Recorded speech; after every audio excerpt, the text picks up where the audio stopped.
For a very long time, a persistent and damaging story has been told about Africa. This story claimed that before the arrival of Europeans, the continent was a place of simple villages and primitive life, without large or complex societies. This narrative, often called the myth of the Dark Continent, is fundamentally incorrect. It was a story designed to justify colonial rule, not to reflect historical reality. The truth is, Africa was home to a vast and diverse array of sophisticated urban centers for many centuries. These cities were not random collections of huts.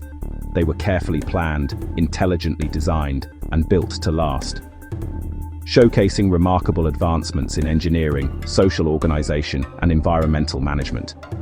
These pre-colonial African cities were hubs of trade, culture, innovation. They were governed by complex political systems and populated by skilled artisans, scholars, merchants. The builders and planners possessed a deep understanding of their local environments, how to harness the power of the sun, wind, and water to create comfortable and sustainable living spaces for thousands of people. The planners of Africa's ancient cities were masters of sustainable design, creating urban environments perfectly adapted to their specific climates. They did not rely on imported technologies but used local materials and an intimate knowledge of nature to build resilient communities. You can see this in Djenné, Mali. The entire city is built from sun-dried mud bricks, ferraille. This material has excellent thermal properties. It absorbs the intense heat of the day and slowly releases it at night, keeping indoor temperatures stable. Djenné's narrow, winding streets create shaded pathways that protect pedestrians from the harsh sun, a simple but powerful passive cooling strategy. Among the Dogon of Mali, villages cling to the Bandiagara escarpment. Built on the cliff face, the placement served more than defense. It was environmental adaptation.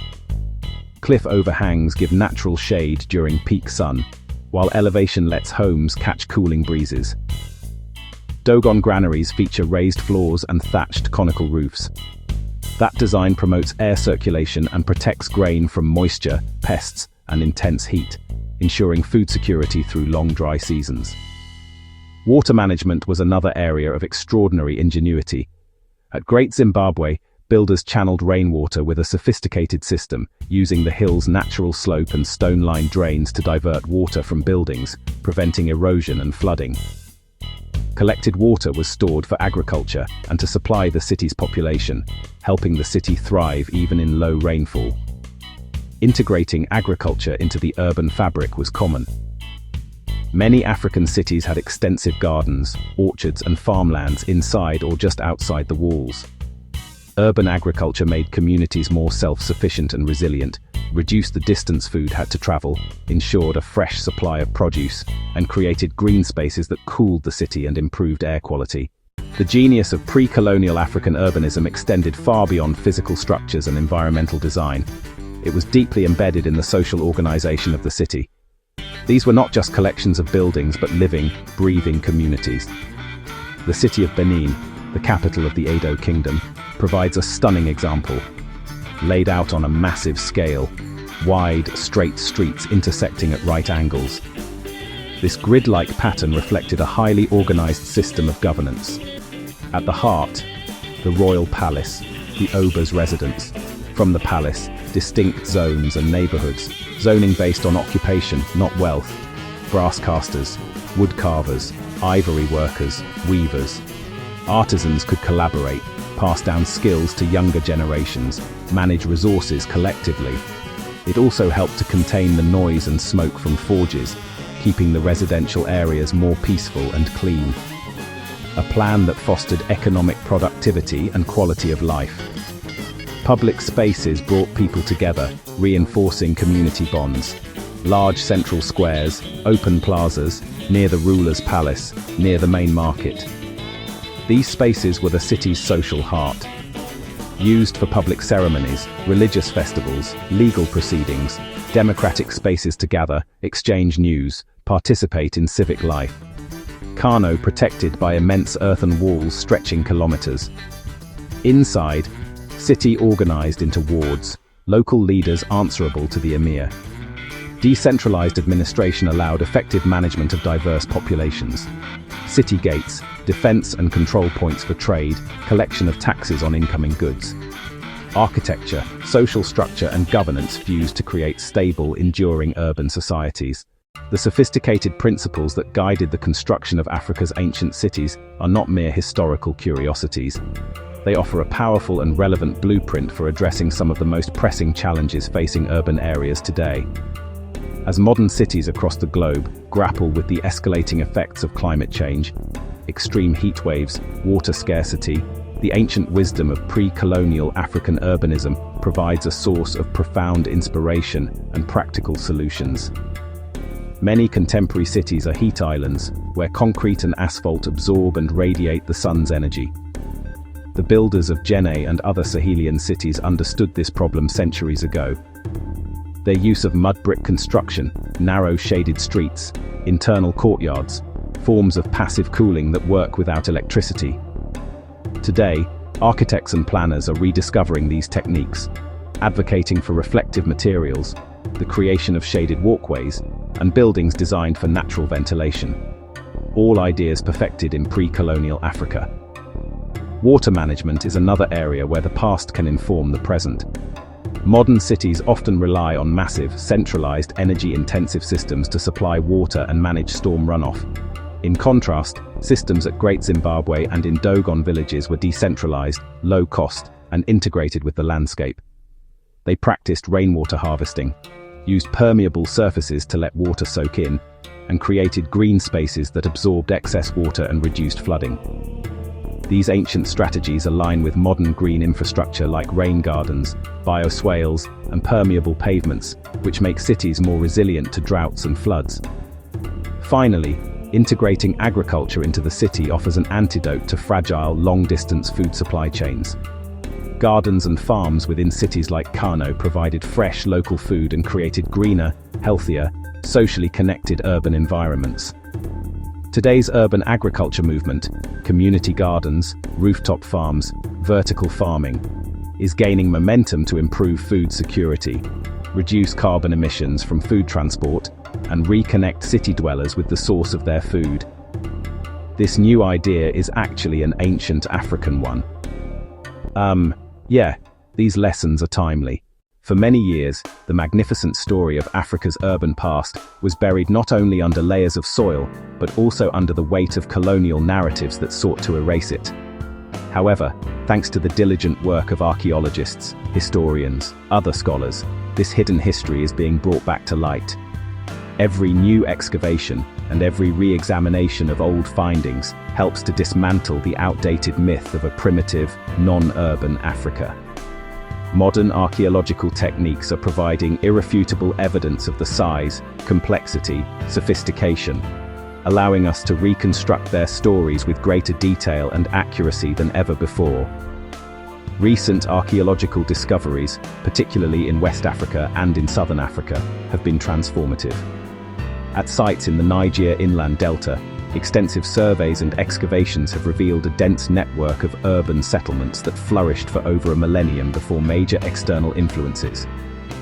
These findings challenge the very definition of a city, showing that large populations could be organized in clusters of settlements without a single, central citadel. In southern Africa, the discovery and study of sites like Mapungubwe, a predecessor to Great Zimbabwe, have pushed back the timeline of state formation and urbanism, revealing a powerful kingdom that traded in gold and ivory with partners as far away as India and China. The use of new technologies is revolutionizing the field. Tools like LiDAR, satellite imagery, geophysical surveys allow archaeologists to see beneath the forest canopy or the ground's surface without ever digging. These methods have been used to map the true extent of cities like Benin, revealing a vast urban landscape with thousands of kilometers of earthen walls and moats, far larger than was previously thought. This non-invasive technology helps us to understand the city's layout and scale while preserving the archaeological sites for future generations.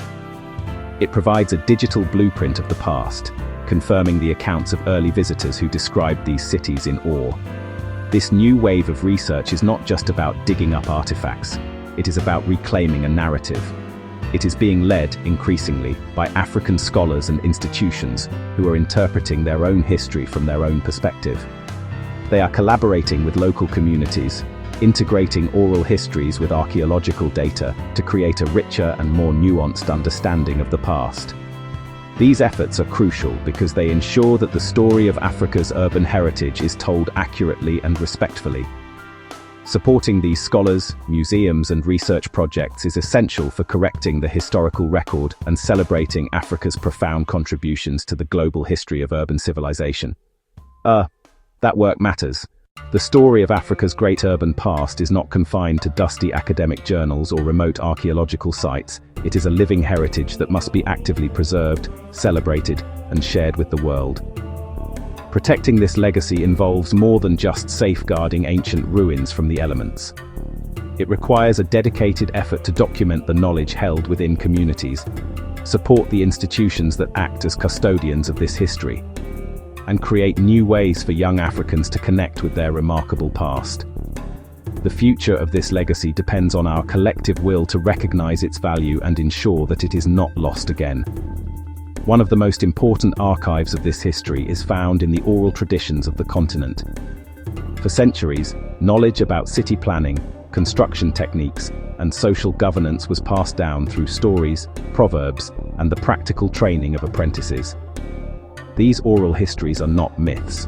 They are invaluable historical documents that often contain precise details that complement and enrich archaeological findings. We must work urgently with community elders and historians to record and preserve this knowledge before it disappears. Supporting projects that document these traditions is just as important as funding an archaeological dig. Museums across Africa play a critical role as keepers of this heritage. National Museum in Lagos, Ghana National Museum in Accra, Musée National du Mali in Bamako. These objects, the intricate bronzes of Benin and the beautiful pottery of Djenné, are not just art, they are evidence. They tell us about the trade, technology, and beliefs of these societies.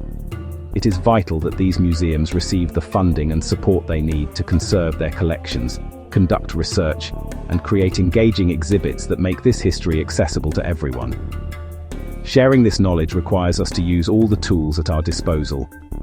We must encourage the inclusion of this rich urban history in school curricula across the continent and the world.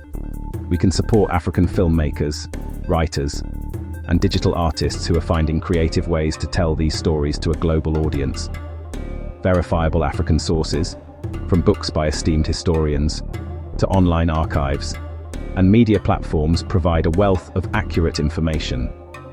By actively seeking out and promoting these resources, we challenge misinformation and help to build a more complete and truthful understanding of Africa's role in world history.